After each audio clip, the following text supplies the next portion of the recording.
How does the left liberal ecosystem work? Well, it is a closed society that backs each other. I mean, this is actually what an ecosystem is supposed to do: help each other grow and grow quickly. But there is a catch here. Only those who belong to the closed ecosystem are entitled to the backing of their fellow comrades. You may be left liberal by your ideology, but that is not enough. The curious case of Rana Ayyub proves just that. Hi and welcome. You're watching TFI English, the national socio-political analysis arm of TFI Media Group. I'm your host Tribhuvan, and in this video I will tell you how Rana Ayyub was a disruptor in the liberal outcry industry and her comrades are never going to help her. Let's begin. Regardless of your ideology, you must have heard of Rana Ayyub.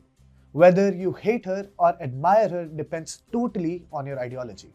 But she is famous, and therefore the latest action by the Enforcement Directorate, also known as ED, attaching rupees 1.77 crores of Washington Post columnist Rana Ayyub in a money laundering case should have been big news. The left liberal ecosystem should have outraged, and under normal circumstances, it would have been expected to take pot shots at the government. You know, with the general propaganda about so-called fascism, but nothing of that sort is happening. There is no major outrage in the left liberal ecosystem, and that points out one thing. Rana Ayyub wasn't a big name in the left liberal ecosystem some 12 to 13 years ago, but suddenly she came into the limelight after being presented the Sanskriti Award for Journalism in the year 2011. So suddenly, Ayyub became popular. The next 10 to 11 years saw her rise dramatically, even in the tight left liberal ideological space that already had some popular names like Saba Naqvi, Arfa Khanum Sherwani, Rana Safvi, and of course, Barkhadat. Other soft left liberal elements too were dotted all over the mainstream media. Rana Ayyub, however, was a true disruptor in the ecosystem. She came in and suddenly became a huge liberal icon. Some 12 years ago, you may not have even heard of her, but today she has a Wikipedia page dedicated to her, and she's also a columnist for Washington Post. This places her in a very good position, to be honest. And it didn't come easily to her. She changed the rules of the game. Till 2010 or 2011, all that left liberal ecosystem and the outrage industry could do was make generous remarks about the 2002 Gujarat riots and nothing else. But Rana Ayyub went a step ahead. She even came up with a book titled Gujarat Files: Anatomy of a Cover-Up. Based on the findings in the book and some other articles, advocates Shanti Bhushan and Prashant Bhushan had even argued on behalf of the petitioners, praying for fresh investigations in the Heran Pandya case.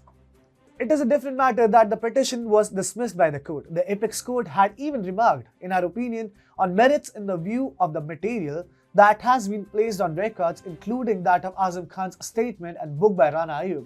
No case is made out on the basis of material placed on record, so as to direct further investigation or reinvestigation. There is absolutely no material for that purpose. It had also stated the book by Rana Ayyub is of no utility. It is based upon surmises, conjectures, and suppositions and has no evidentiary value. But the point here is that Ayyub went about her job relentlessly.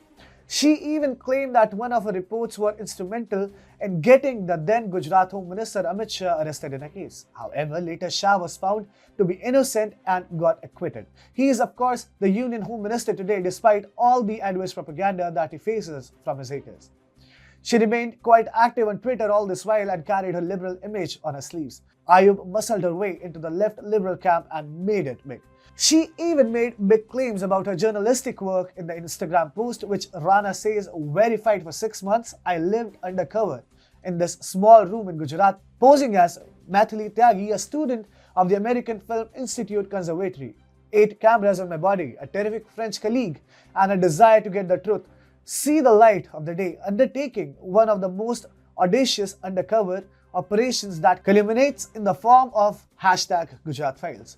The West hailed it as an investigation that had parallels with the Watergate scandals. Excited to relive this again very soon. Fingers crossed, #adaptation, #Gujarat Files.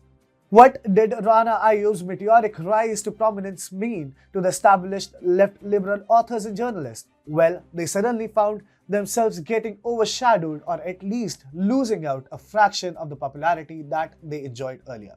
Earlier, it was very easy for the established left liberals. They could condemn PM Narendra Modi and retain their popularity, but things are not so simple any longer. Rana Ayyub thus becomes a follower of the left liberal ideology, but she is not an insider. For an established left liberal face, there would have been a huge outrage on a similar case by the ED. But in the case of Ayyub, there is stunning silence, and now you know why. If you like this video, please like, share and subscribe to TFI English. Also hit the bell icon to receive all the recent updates. This is Tribhuvan signing off until the next one.